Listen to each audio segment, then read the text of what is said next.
All right, so this is going to be my first bullwhip tutorial.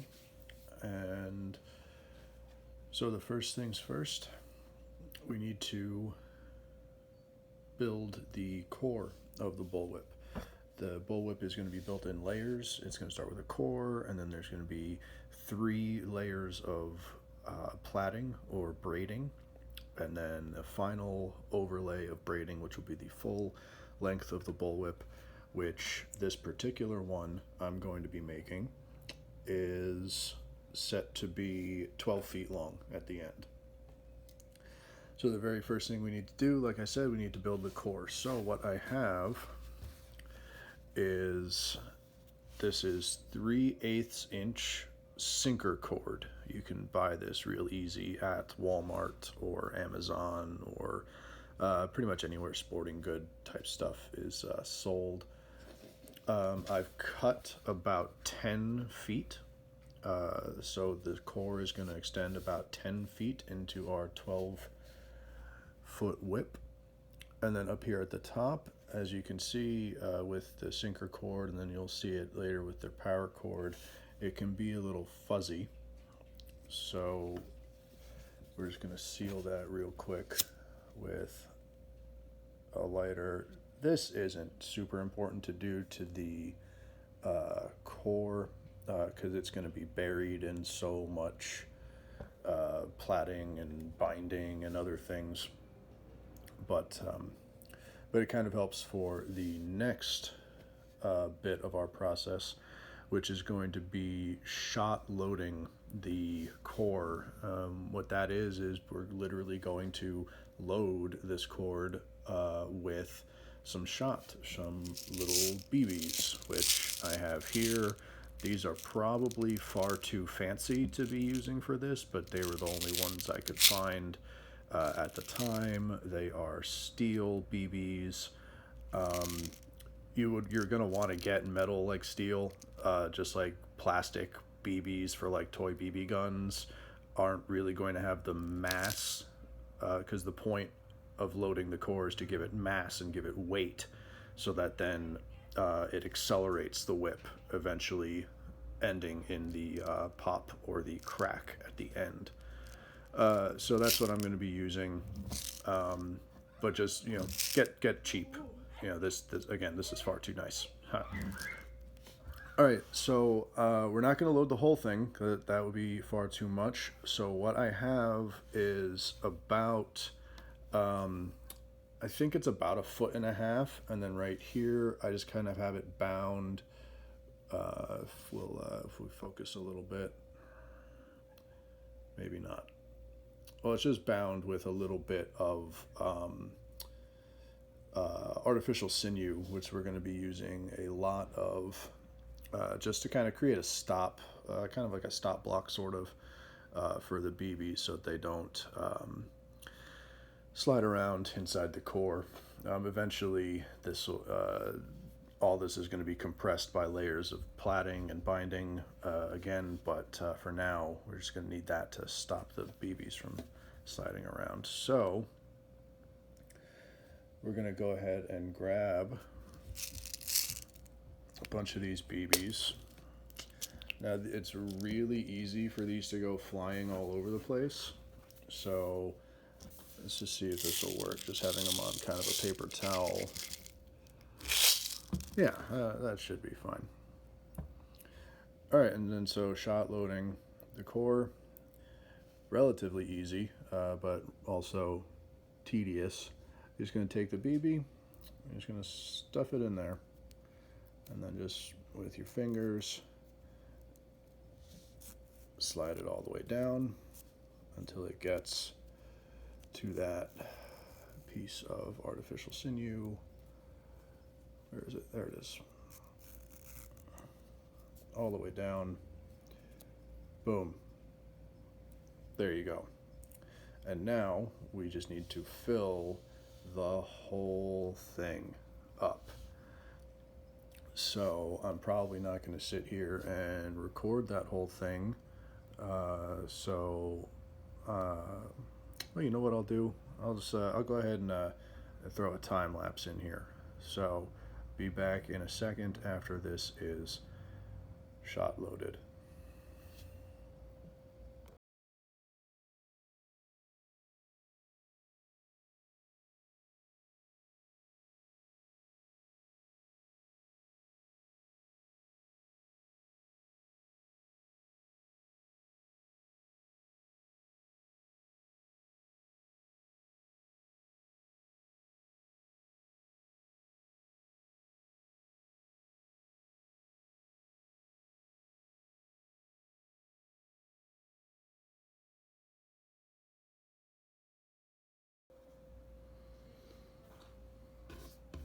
Okay, and that is it done.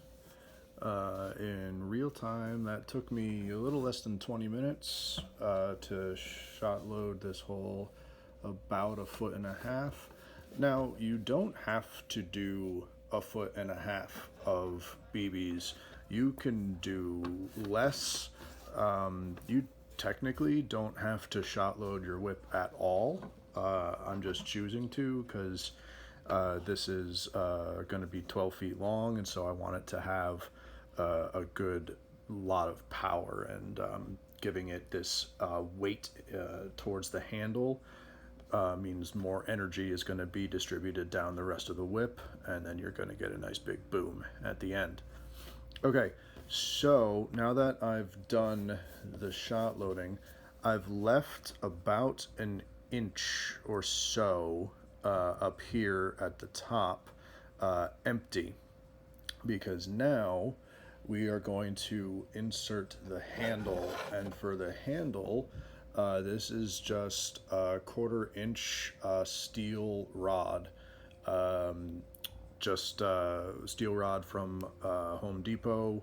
It works just fine. I've always had good results with it thus far.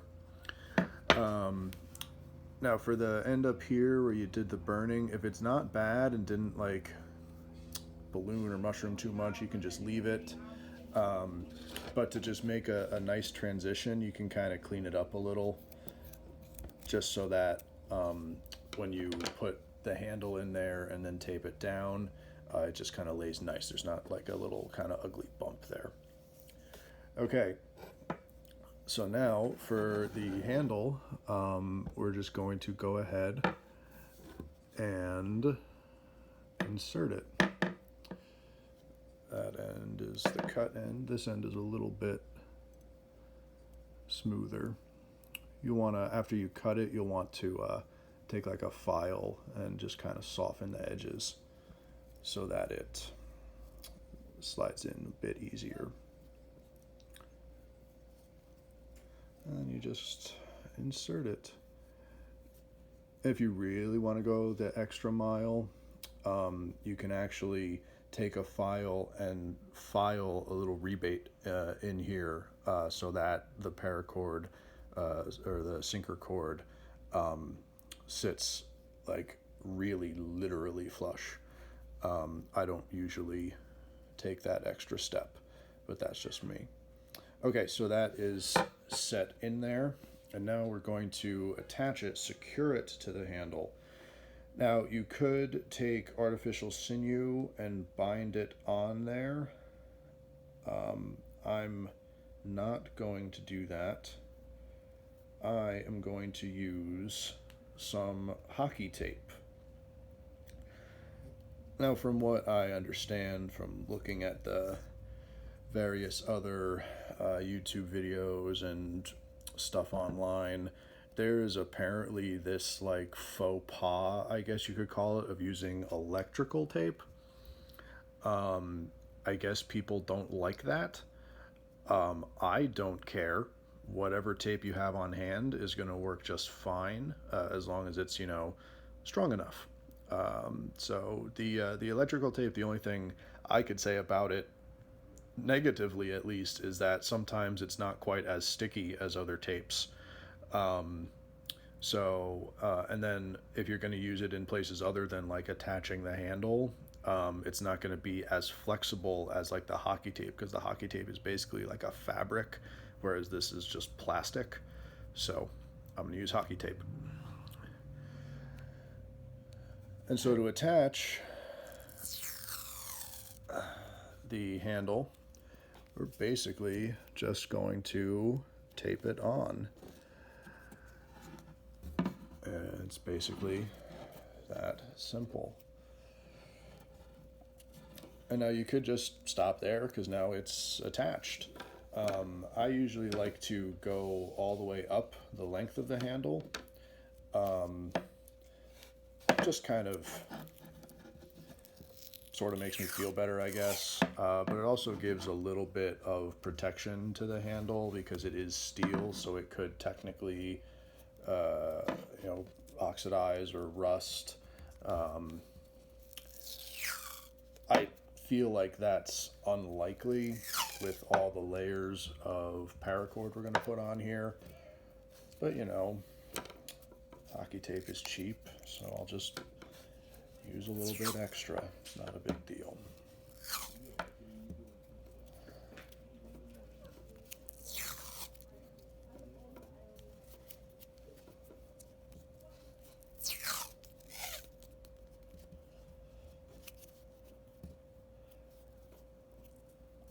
I think I forgot to mention a moment ago, the handle I'm going to have on this whip is going to be 12 inches long.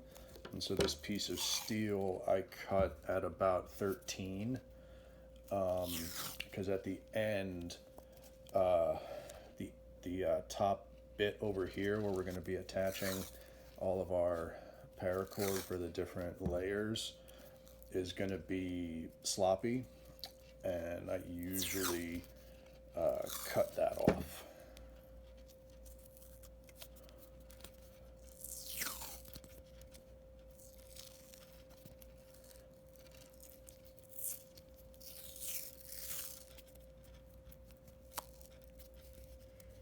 All right, there we go. And then, just for the sake of easiness, I'm just gonna snip it. Perfect. So now you've got a handle with some shot-loaded 3/8 inch paracord, sinker cord on there. And this is the basic building block for our 12-foot bullwhip. Next thing to do is going to be cut the lengths of paracord for our first belly. So I will post the lengths on the screen. I'll also put them in the description of the video so that you can cut them. But I'm not going to do that on camera because that's just cutting lengths of paracord and that's boring. So be right back in a minute. Okay, we're back and I'm getting ready to attach the first belly to this whip.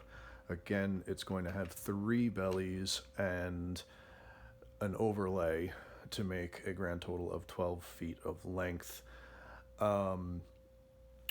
So this first belly, I'm going to bring it down to about 4 feet long, give or take.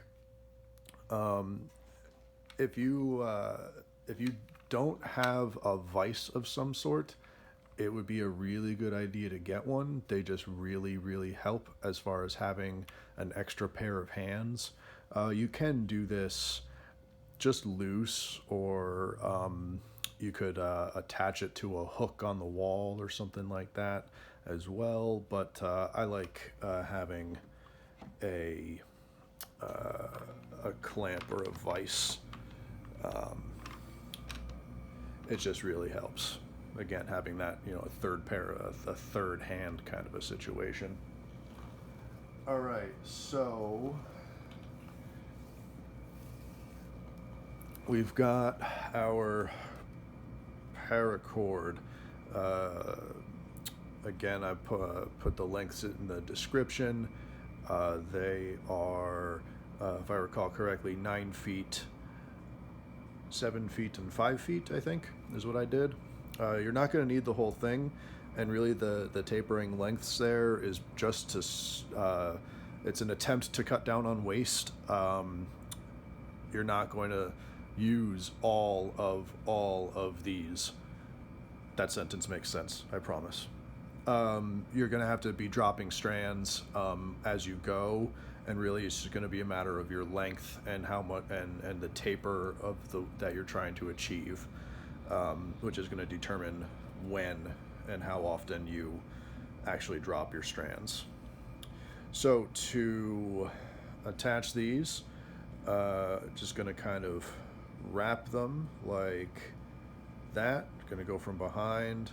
I like to bring the left over and then the right over top to kind of make kind of a bite, I guess. And then you can just loosen it up a little. Stick this end through. And then carefully kind of pull it until there. And now we've got 3 strands on each side, and we are ready to start our 6 strand braiding. You'll notice I didn't specify which length cord goes where, and that's because it does not matter. You're just going to braid them and then eventually drop them as they get as you get to the spots where you need to drop them. Okay, now trick for knowing which side you have to work. We're going to be working one side then the other, alternating to make a herringbone pattern. Is whatever this bottom strap, wherever it's pointing, that's the direction you go to. So the first one we're going to work is this one up here.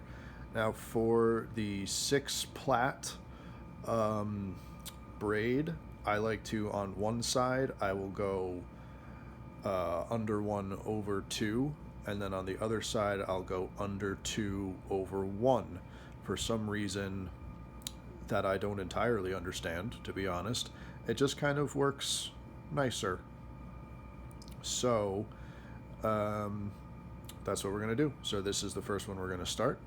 So it's going to go around the back, and it's going to go under 1 and over 2, and it's going to lay down just like that.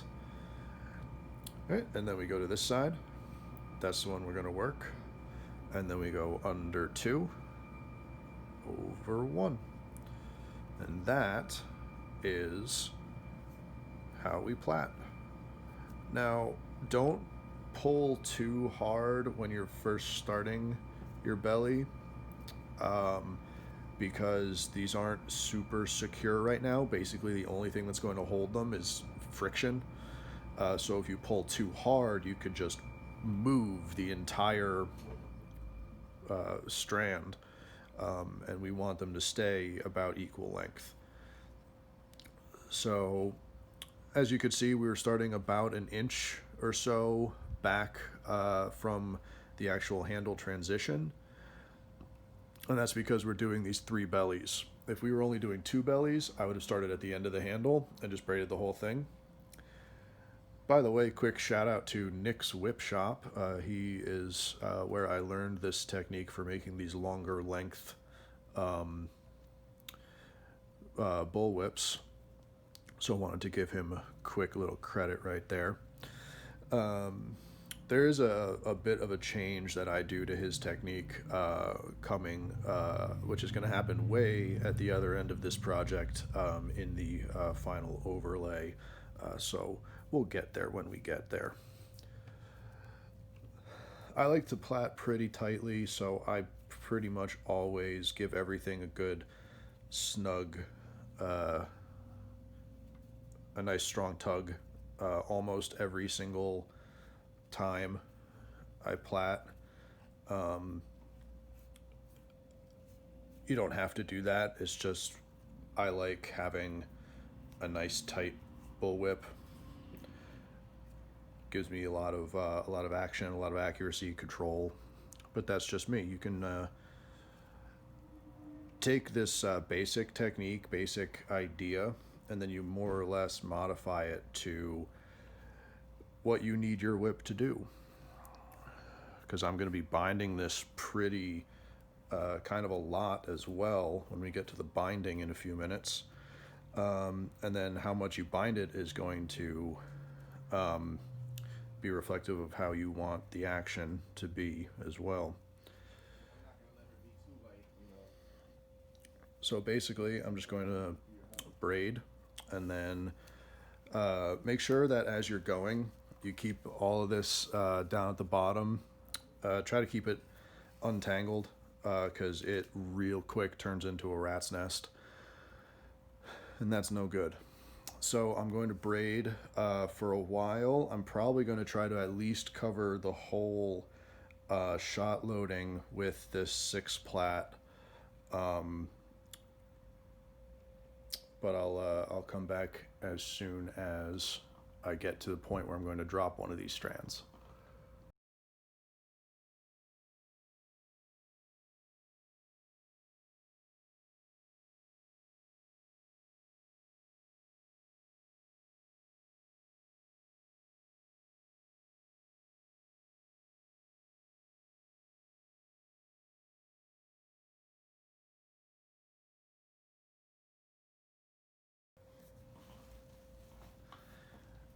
Okay, we're starting to come up on the end of these shortest strands. So, and we're also approaching the end of our shot loading. So, if we're lucky, this will work out perfectly. Again, these measurements and the lengths of the strands are just approximates. They mean something, but they don't mean anything. Again, it's just a way to sort of cut down on waste. You're going to have waste, but it's going to be minimal, and paracord is cheap, so don't worry about it. Don't stress and try to figure out exactly how many inches you're going to need for so many feet plaited and such. It's just going to be far too much of a headache. Just lose a couple of inches, lose a foot or two of paracord. It's not the end of the world. So as we're approaching, I'm holding off as long as I possibly can, because I really want to get the 6 plat all the way down there. If I had cut these another 6 inches longer, that might have been nice, but whatever. All right, so we're basically at the point I have to drop one of them. I like to drop one at a time. It just sort of helps encourage a nice taper. So we've got our under 1 over 1 over here, and we've got our under 2 over 1 over here. So that is going to determine whether we drop the top strand or the bottom strand. So I'm going to go ahead and drop this one now. And basically that just means I'm going to stop plaiting with it. And so I'm going to then come up, and now on this side it's just going to be an under 1 over 1. And that's going to be the beginning of our transition from 6 plat to 5 plat for a couple inches, and then to the 4 for the remainder. I like dropping the strands into the interior of the plaiting. You could just leave it like hanging out and then just come back and snip it off later. And on these bellies, it does not matter because no one's ever going to see them. So they don't need to look pretty, but I do it anyway.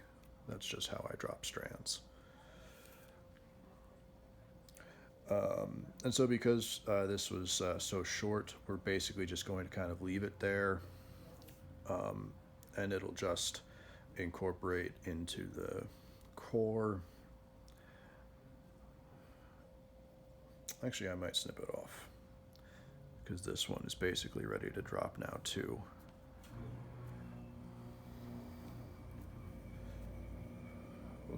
We'll go another round. Yeah, I'm gonna snip it.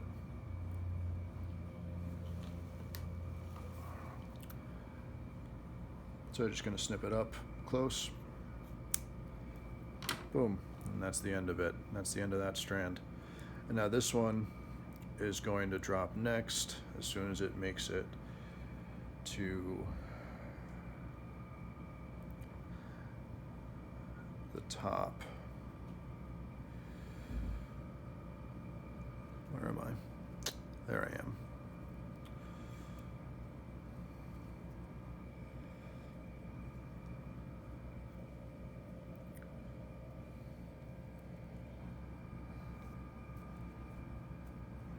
I dropped the other one from the bottom.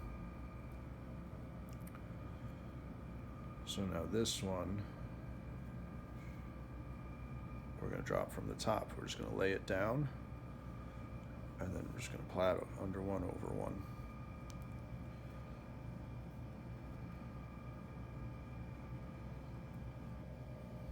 And this is just going to be the 4 plat for the rest of this belly.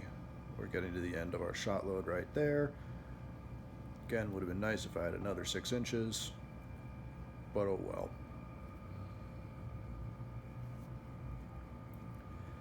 All right, so we're just gonna plait down, and then when I reach the end of the belly, I'll be right back.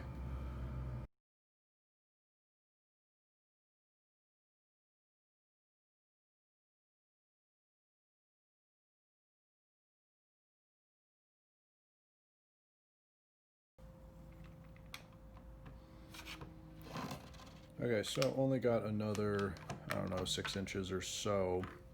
So fell a little bit short of the 4 full foot that I wanted to get to, but that's okay. So that's the end of our 4 plat braid. Now what I'm gonna do to kind of keep that all together, I'm gonna take some of this artificial sinew, try to figure out where the end of it is. There it is. I'm just gonna bind this a little bit. Doesn't need to be tight. This isn't structural. It's basically just keeping the paracord together a little bit.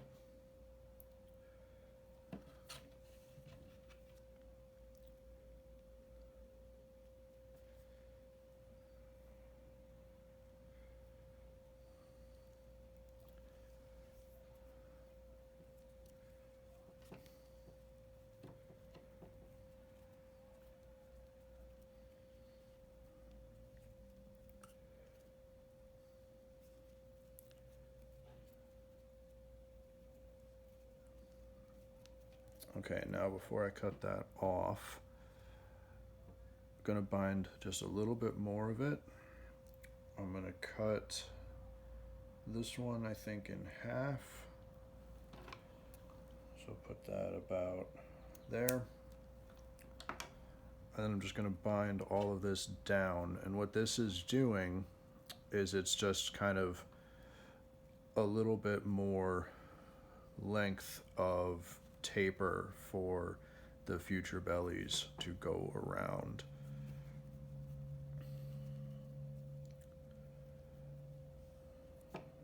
So again, this binding is really just kind of holding these things together. You could probably do this with your tape as well if you wanted to, but I like the sinew better.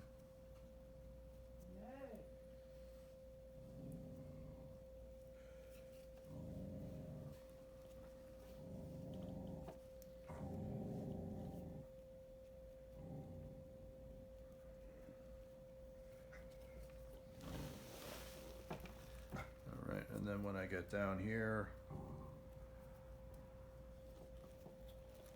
I think this is off camera, I'm not sure. But then I'm basically just going to go ahead and reverse direction and then just come back up. Just doing a kind of a crisscross type pattern.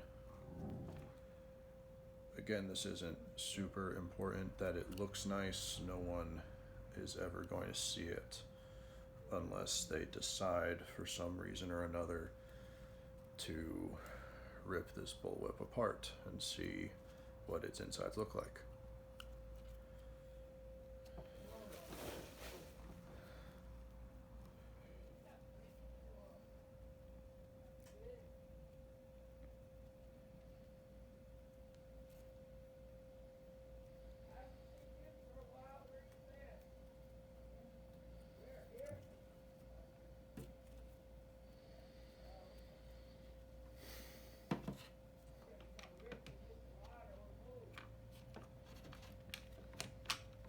Give myself a little more room.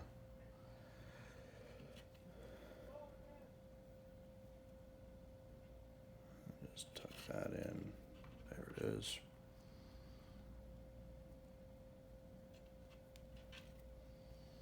And then just come back up past that transition just a little bit.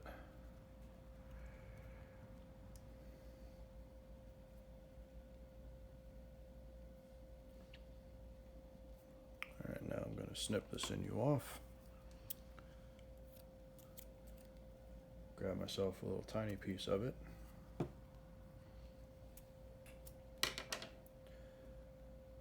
I'm going to lay this little loop here, and then I'm going to wrap over it, and this is going to secure the sinew.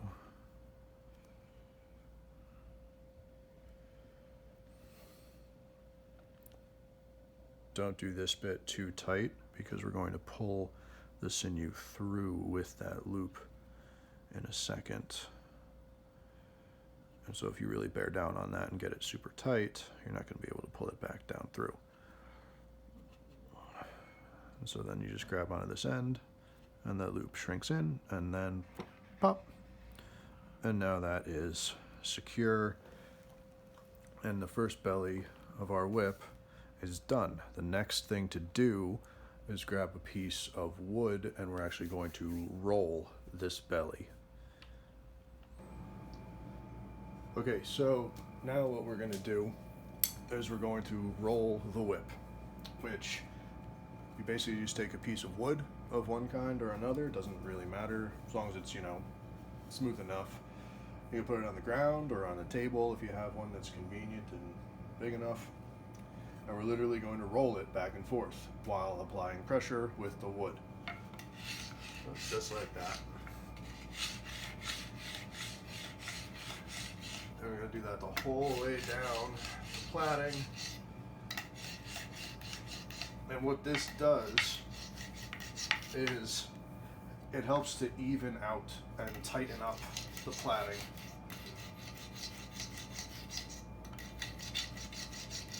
To give it a nice flat surface for when we do the binding next. It's later we're going to do it again to the overlay, and that's going to do the same thing but also have a cosmetic purpose. But once again, this is the interior, so this isn't so much for cosmetics as it is for function. So I'm just going to put nice pressure on it and then roll it.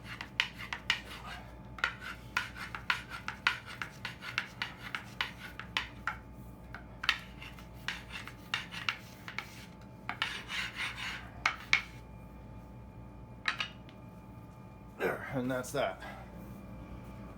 Okay, our next step in the process is going to be binding this belly. And we're going to be binding it with artificial sinew. This stuff is really great, works really well, but you could use kind of any nice thin string. When I run out of this, I'll usually take the guts from the gutted paracord, and I'll bind with that, and that works just fine too. So get the artificial sinew if you can. If you can't, just any nice strong string is gonna do pretty okay. Now on this belly, we've got all this braiding, and the sinew can get down in between those cracks. So I'm just going to give it a bit of a layer of the hockey tape to kind of avoid that happening. I'm not going to tape the whole section that I'm going to bind. I'm going to do maybe half of it. So I'll do down maybe a foot or so, because I'm going to be binding basically the whole length of this belly, because this is a long whip, so I want my binding, my stiffness to kind of be really secure. So for the hockey tape, you're just laying it on there. This isn't really doing terribly much for the structure or the binding. This isn't the binding, this is just a layer for the binding to sit on top of. So you don't need to do this tightly. You just want to lay it down flat. That's about 6 inches, so I'll probably go another 6.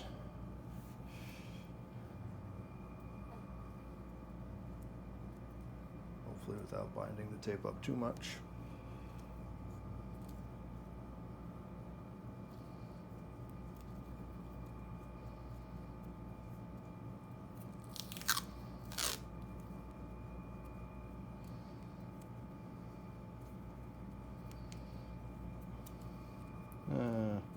That's probably fine. So let's rip that off, and now we've got a bit of tape for the binding to grab onto. And so now we're going to do the binding.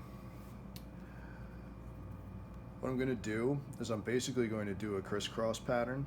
So I'm going to lay this down, just leave a tail out there, and then the binding, it'll bind itself.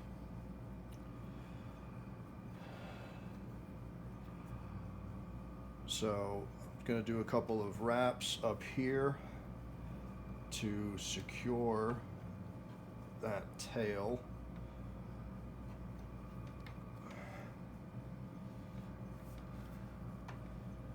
And I'm going to be putting a good bit of pressure on here. You want your binding to be tight, because again, you're creating stiffness in the whip. So I'm going down like a 45-ish degree angle with the binding. And again, I'm giving it a nice solid tug every time I come up. Your hands will get tired. And so I'm going to go down about 6 inches or so.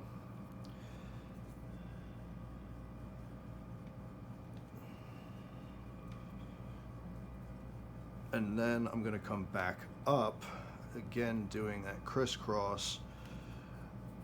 Again going at a 45, but at the other 45, making a cross pattern. So I'll go back up, again putting that pressure on there, and then more or less just trying to make X's. It's kind of hard to see because it's black on black, but trust me, you'll know what I'm talking about when you see it. And then all the way back up, and that's basically what I'm gonna do the whole length of the belly. I'm gonna kind of build it up in 6-inch lengths, doing that crisscross pattern. Okay, so now I've got that crisscross, and I'm going to go back down, but I'm going to try, again, it's hard to see because this is black on black, but now you've got the X's and you've got like some parallels. You're going to try to split each of those parallels so that you're binding an area that has not already been bound. So you're going to try to kind of get in between them.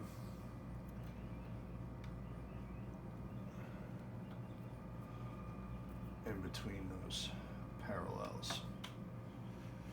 And again, putting pressure because you want this to wind up being pretty stiff at the end.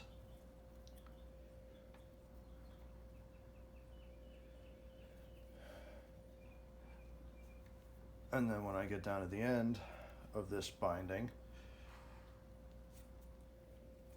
of this 6-inch section rather, I'm going to go another 6 inches down and then create those crisscrosses but come all the way back up. You want a lot of binding down here and then slightly less as you get to the end, and that's going to create tension, which lots of tension and then slightly less as it goes down, and then the rest of the whip will be nice and floppy. So I'm going to go ahead and do the rest of this binding.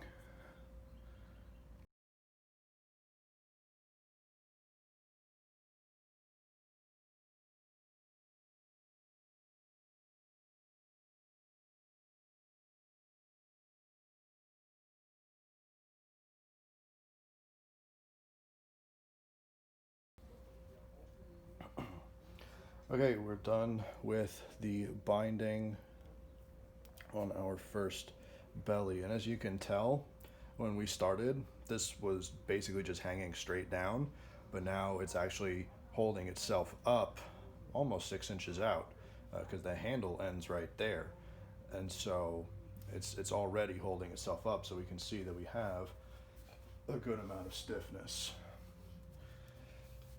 So to finish it off, just going to snip the binding right there, and then basically the same way we're going to finish off anything to do with our binding and sinew. We're just going to grab that loop, wrap this around a few times, stick it through,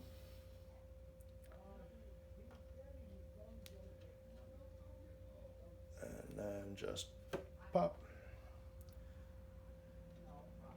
and that'll hold it nice and secure. Next up, off camera, I'm going to cut the next strands for our second belly. I will post the lengths as soon as I'm back, and then we're going to do our second round of braiding. Actually, real quick, I almost forgot, we're going to want to give the binding a roll as well. So we're just going to give it a quick roll, just like before.